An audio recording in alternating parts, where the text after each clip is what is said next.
From Perth, Australia, and broadcasting around the world, you're listening to The O Show with your host, Oren McCory. The O Show is a no-nonsense podcast bringing you the best advice on training, mindset, and nutrition to supercharge your efforts in the gym, the kitchen, and most importantly, in your head. Don't forget to share this episode on your social media. Now, let's get to it.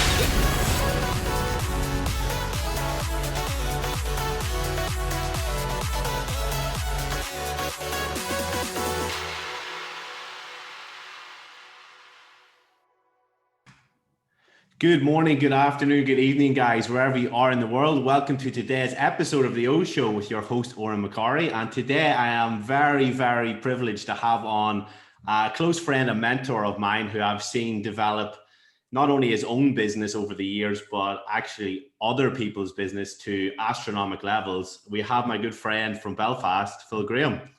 Oren, how are you, my man? Thank you so much for having me on. I'm really excited to share some insights today and give your audience what they need.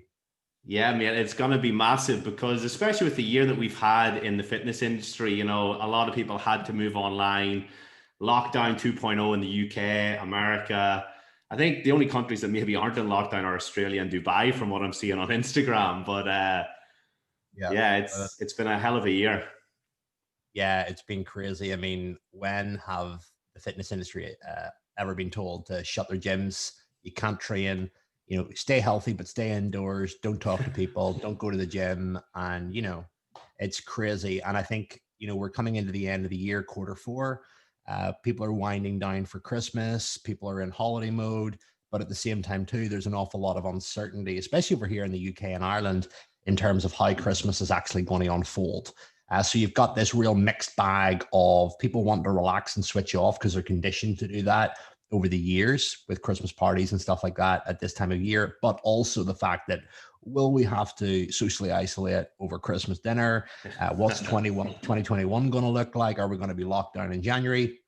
So there really is a lot of frustration out there at the moment in conjunction with uncertainty as well.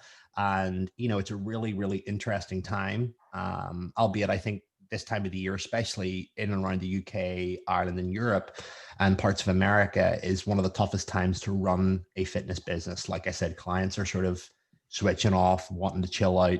And we've also got this pandemic on as well. So it's a really interesting time after an eventful year, to say the least. Yeah, absolutely, man. Absolutely. Now, before we get into all this about COVID and the mistakes PTs commonly makes, let's give the audience, if they don't know who Phil Graham is, let's give them a bit of a background. Because I was thinking about this earlier, and I remember the first time I heard about you, I was sitting in a cafe, I just signed up with a coach, and for some reason we got on to the pricing, and he was saying about how this guy, Phil Graham in Belfast, charges like £1,200 for 12 weeks, and it's pretty much all done via email. And this was like 2013. And I was like, who the fuck is this Phil Graham guy? And how can he charge that amount for 12 weeks? And it's not like no PT time.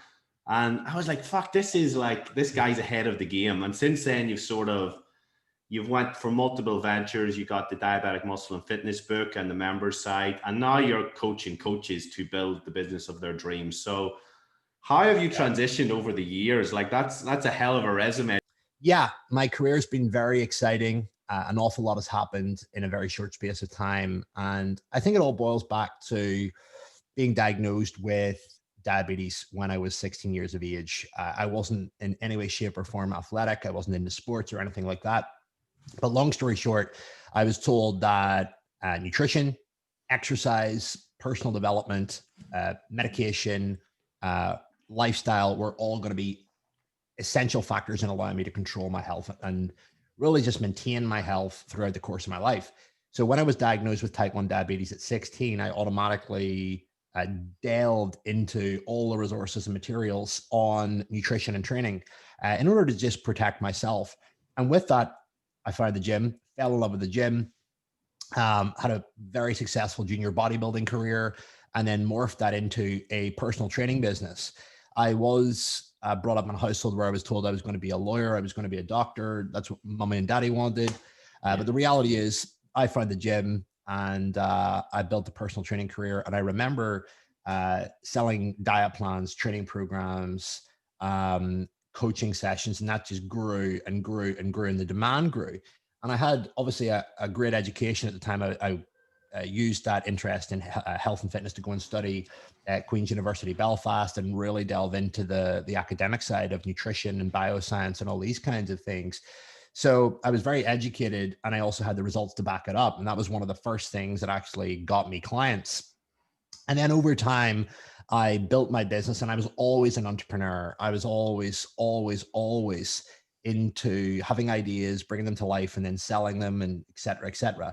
So that personal training business grew very quickly. And I can remember even from the first year of running that business, and at a very young age, you're talking early 20s here.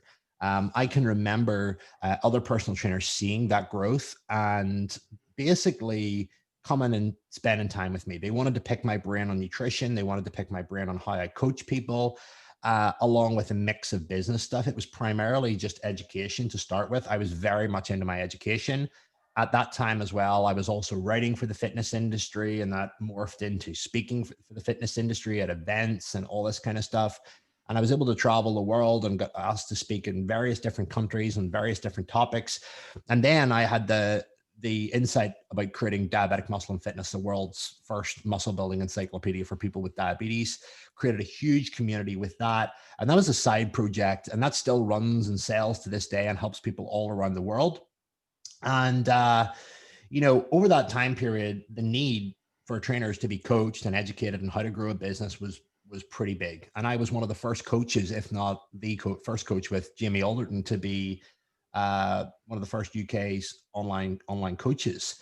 And a big area that I specialized in was contest prep. And you're right, back then, you're talking, a long time ago, I was charging really premium prices for my service, and it was all over email. There was none of this fancy Trainerize or True Coach or any of that stuff. It was just basically emails, spreadsheets, and trust in your coach. And I was able to build that and flesh that out over time. And again, I just attracted more and more and more coaches as clients. So I had the diabetic thing going on. I had my personal training business, I had education, and then I had the mentoring side of things. And I used to mentor a lot of people one-on-one. I used to have people coming up to my house and bits and pieces. And long story short, I just decided one day, right, I'm going to basically run a business mastermind. And there are still people to this day that are still with me inside Authority Network that you're in now, that are still there. And long story short, within the space of 4 years, it's grown to the world's largest fitness business mastermind. You're inside the network yourself. You see the amount of coaches in there from everywhere. We work with a couple of different types of coaches. We've got 3 programs. We've got Fitness Business Growth Kit, which is for coaches that are aspiring and just starting out. Then we have Authority Network, and then we have Power Room. We tend to attract coaches that are successful. We tend to attract coaches that have been in the industry for, over 3 to 5 years, that have sort of got a grip in the business thing, but really want to take it to the next level. And we coach clients the whole way up from, 5 figures, 6 figures, right up to 7 figures. We've had coaches from all different backgrounds, all different niches, and we help them simply make more money, impact, and freedom. That's what we do. That's what we specialize in. We have a very strong team, and you see for yourself just the level of wealth, the level of impact, and the amount of freedom that our clients get.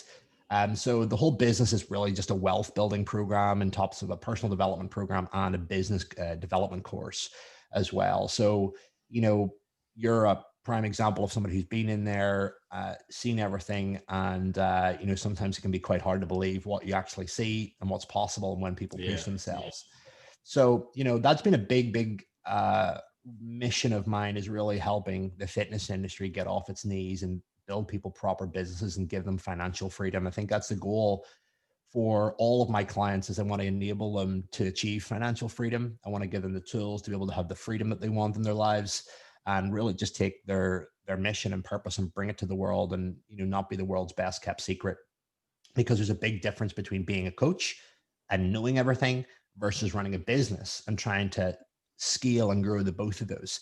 It's a huge personal development challenge. It's a huge business challenge.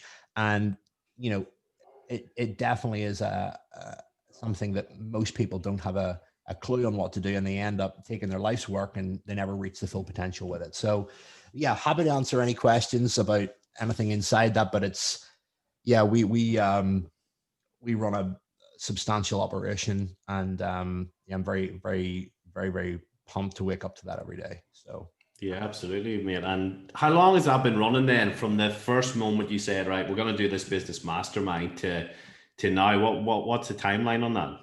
the mastermind's been running over 4 years. Right. Okay. Yeah. Wow. So it's a long time, and we still have clients that are with us Yeah. that whole duration.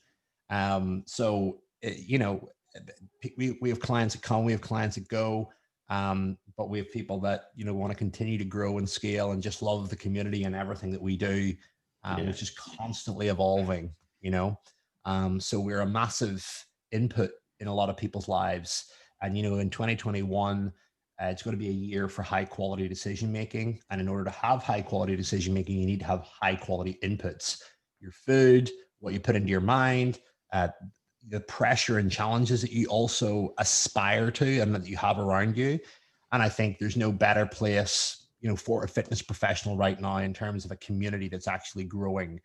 You know, you're in the community yourself, and it's quite, you know, it's fierce. And, you know, I always say to people, would you rather be part of a community that's growing or a community that's not growing? And yeah, there's a lot of people in there that make best friends with each other. We have events throughout the year. The events are incredible. Yeah, they're awesome. Albeit this year we've had to do them all virtually, but yeah, I think we're doing okay.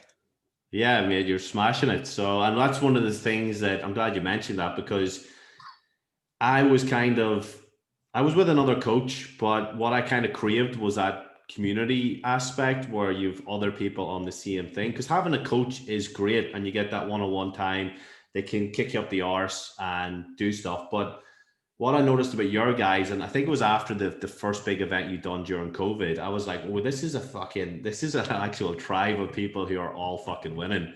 And I was like, I kind of just need it, because it can be quite lonely when you're in a fitness business. It's literally you as the head of the ship. And yes, you've got your clients beneath you, but while you can get friendly with clients, they're not your friends. They're not going to push you to grow the business. And they might be able to drop little nuggets if somebody's good with business. But to be part of a network that is actually living it, they're able to motivate you with their own, you know, their own client numbers, their own income, their own free time, like we said, like that. It's a total energy and vibe of the group, right? Yeah. And you know, the reality is, you're in that and you see that all the time, and it's a constant reminder of you that you could be playing bigger. Yeah. And at the same time too, you know, you're online and you're on the other side of the world. In Australia, a lot of our clients are UK and Ireland. We do have clients everywhere, but the reality is it's an online community and you still feel that presence.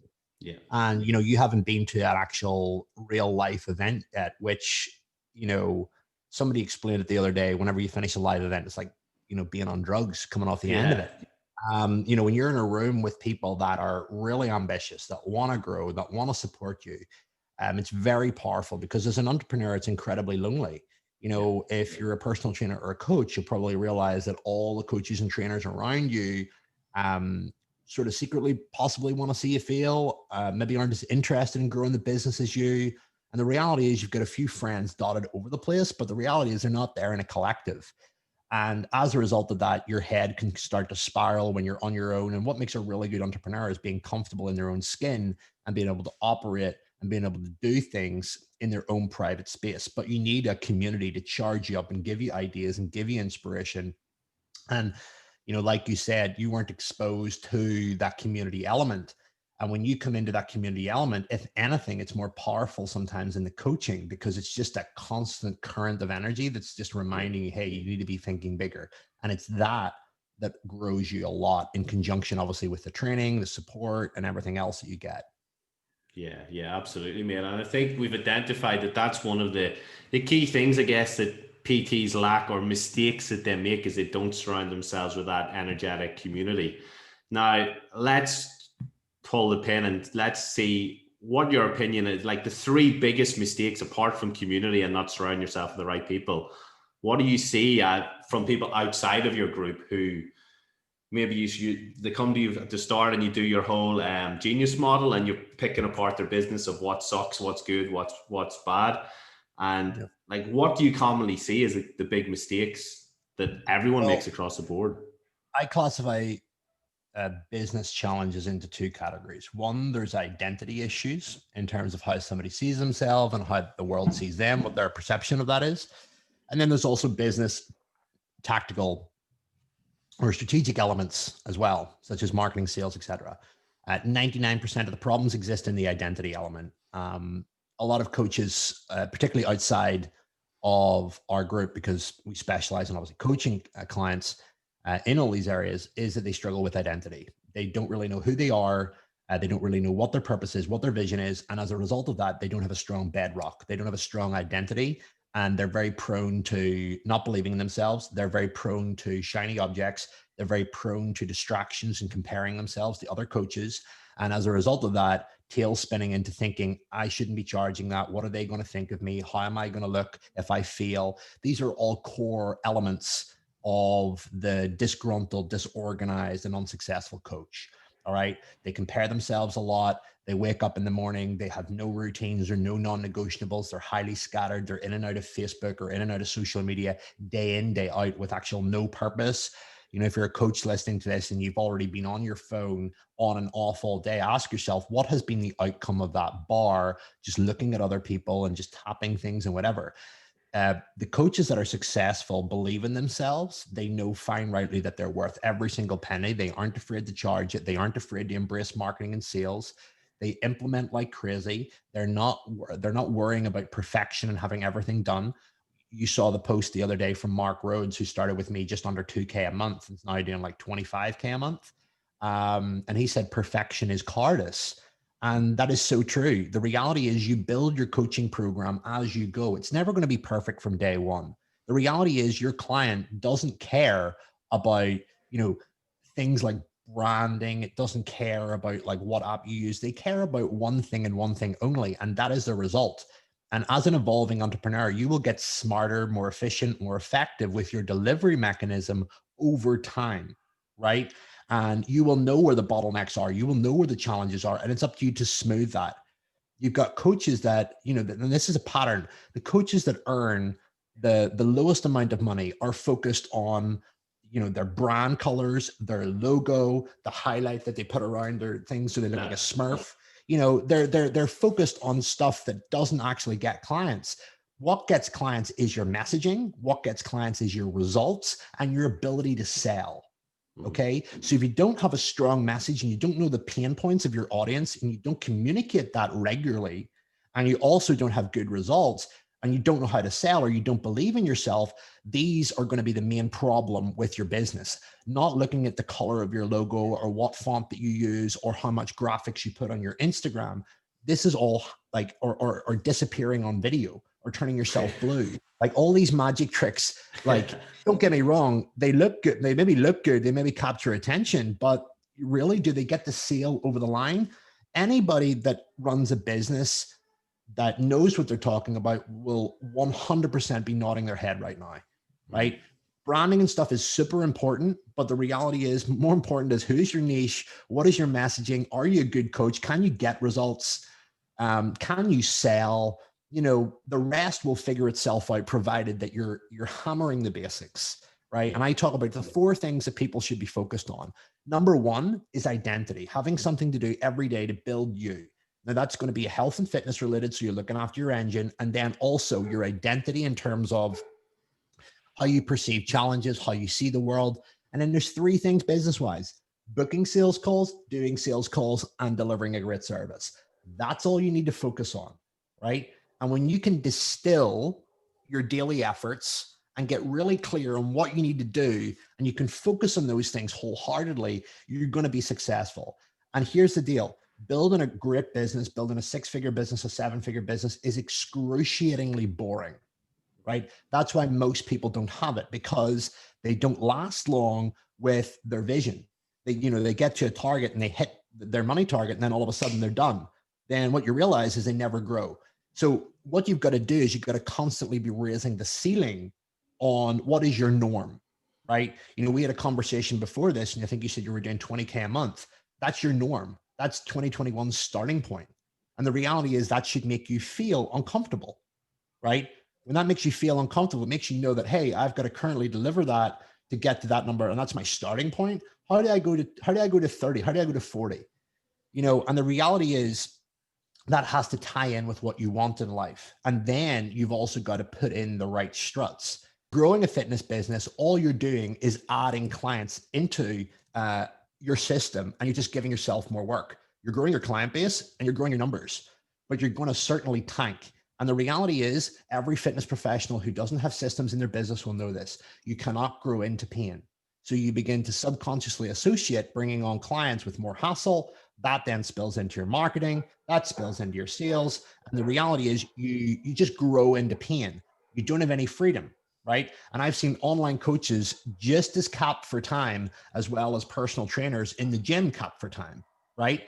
So in order to scale, you've got to have the right systems in place, and you've got to be able to replace yourself inside the business and to have a degree of automation and systemization that replicates the quality of service and allows a client to achieve the result at scale so that you can rinse and repeat.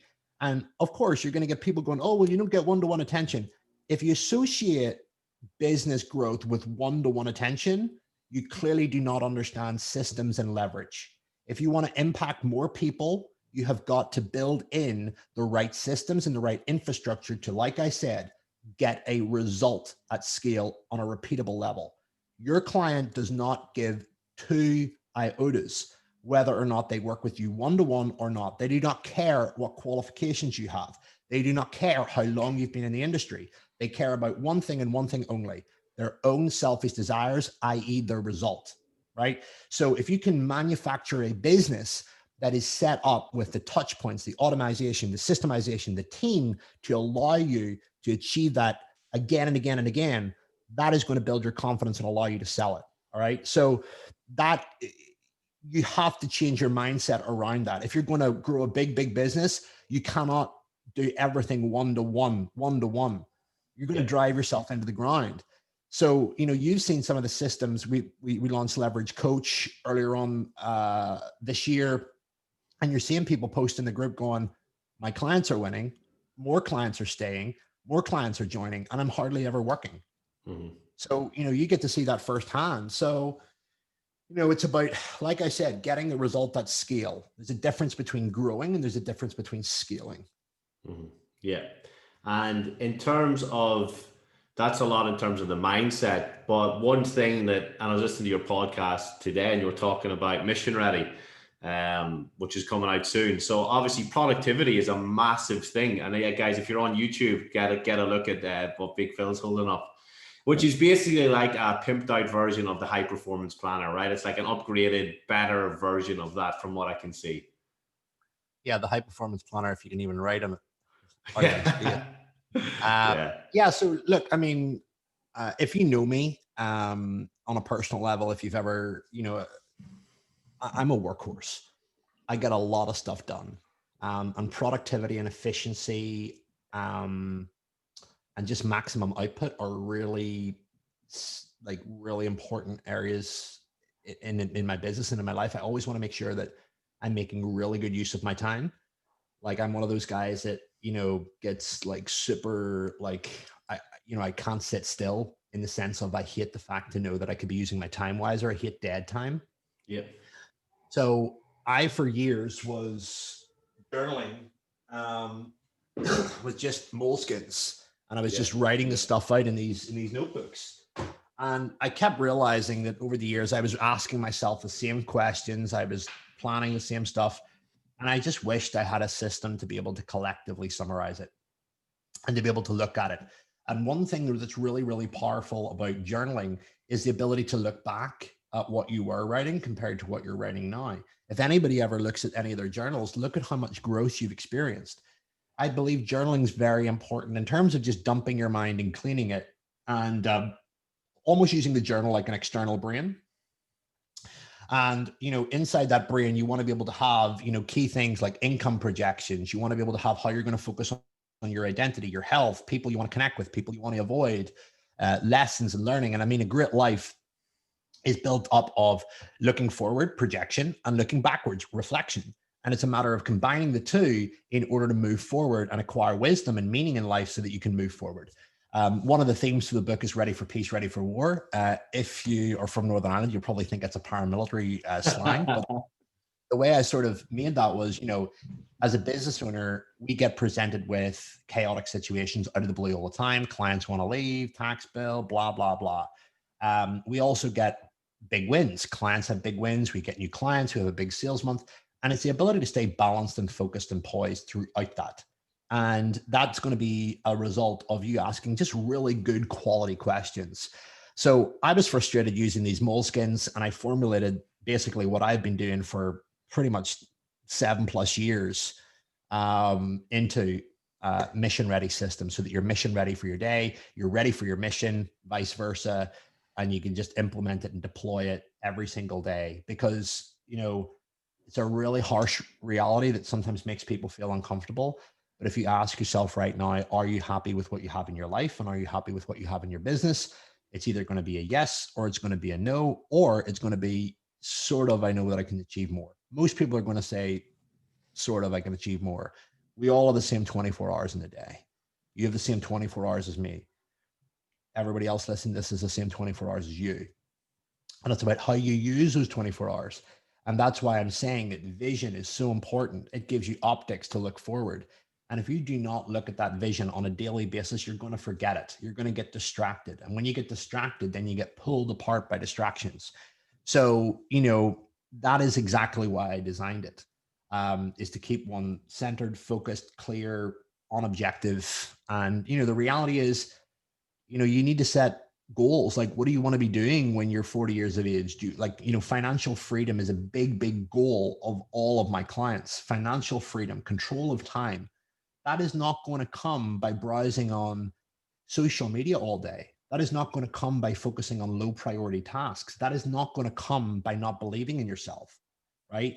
If you want to be able to, I would say that there's people in our group, and you've seen it, that, if you look, well, let's just say a UK perspective, even Australian, that are in the top, 2 to 3% of income earners in the country. And you've got people that are going to university for, 8 to 10 years, coming out loaded with debt that will never even come close to the amount of freedom and money that our guys make. Yeah, 100%. I'm looking forward to getting that journal sent out. So, in case I forget at the end, where can people get that from, Phil? They can get it from phil-graham.com. Just click one of the banners that says Mission Ready, or missionreadyjournal.com. It launches on the 7th of December. Yeah, awesome. So just less than a week. So guys, get on that, because that's massive. Like Phil's saying, if you've got these financial goals, you got these life goals in terms of, the financial freedom or the time back. For me at the minute, time is massive, because one, it's coming into summer, so it means a bit more time in the nice weather. But also with Evie, like I can drop Evie to daycare, I can pick her up from daycare, I can go down and spend some time with her, and that's massive for me. And that's something that I've got back a lot since joining AN, and it's a lot of it's down to. I don't even think you work. Very, very rarely. But down to productivity, right? Yeah, you've seen it. I mean, you came to me like busy, stressed, like erratic, and now you're sitting there in the tank top. Just chilled. Yeah, so you've experienced firsthand what leverage and automation and systems do. Yeah, 100%, man. 100%. And you're still building it, right? Yep. There's a lot going on behind the scenes, and like, to be honest, I can still get my finger out and be a bit more productive, which is why I'm looking forward to getting that book out and having a look to see how implementing that can help me push to the next level as well. So yeah, looking forward to that. But thing with productivity, guys, is that book is awesome. It's got everything that you need, but the most important thing that needs to go into that book is your vision and who you want to become, right? So you what do you want in your life? Why do you want it? And what is the person that you need to become in order to achieve that? What traits do you need to develop? What habits you need to evolve? What standards? What non-negotiables? You become what you do on average. And the reality is, you've got to address those little averages that you do on a daily basis, because they compound. into an identity and into a realization. So yeah, you need to get really clear on that, Yeah, absolutely. And then in terms of this year, mate, we spoke about how COVID has changed the whole, like when have we been told to stay at home and, you can't go out. But do you think it's changed the fitness industry for good, or do you think there's still more to come as a result of COVID in terms of more of a shift online or less of a shift? Well, here's what's going to happen. One, there's definitely a greater need for online coaching right now. And the reality is online communities are so much more powerful than real life communities at the moment. And that's just something that you've got to realize. Gyms will always be important, but you've got to realize all these coaches and trainers now setting up online. They've got a greater client base to serve because more people are appreciative of online. But two, there's going to be more competition in the online space. So despite gyms being, sort of essential in the sense that people love going and meeting up with each other, you are going to see an awful lot more online programs. You're seeing big companies like Peloton and stuff like this. If you look at the shares and you look at the behavior of the company and the retention and all this kind of stuff, those are big beasts that are being backed by, venture capitalists and stuff like that have got a lot of funding. And, how is a gym down the line eventually going to compete with the likes of, Peloton, personalized workout metrics, personalized plan, take into account your recovery? They're really going to have to step the game up in terms of service. And the gym community thing is not going to be a selling point anymore, because we've already seen, well, you've seen online, you're in Australia, we've got a community here that's online. You're a proof of that. Yeah. So really dialing in your online component and making it, just far more than reps and sets is super important. And also as well, expanding it. I call it being the Netflix of the fitness industry. So, having more things, bringing guests and making it entertainment, that you have to be looking at going that extra mile if people are locked up. I definitely feel that gyms are always going to be needed, but, just over this transitional period, there's going to be definitely increased need for online. Yeah, sure. Yeah, 100%, man, 100%. And in terms of 3 action steps that we could leave people with for today, what do you think would be the most bang for your buck action steps moving forward to benefit anyone, whether they're an in-person PT or online, to have more impact, money, and freedom? There's a lot of things, but I'll just distill it down into 3. 1, sell yourself on the reason why your stuff, why your program, why your offer is the best thing out there. You must have deep conviction for what it is that you do. Number 2 would be to surround yourself with a tribe of winners. If you look at the 5 people that you're surrounding yourself with, go into your WhatsApp, go into your last calls, go into your Messenger, and just get a really clear snapshot of those people and ask yourself, are these the kind of people that I want around me? Are these the kind of people that are growing my business or killing my business? And then 3rd is take action despite being ready.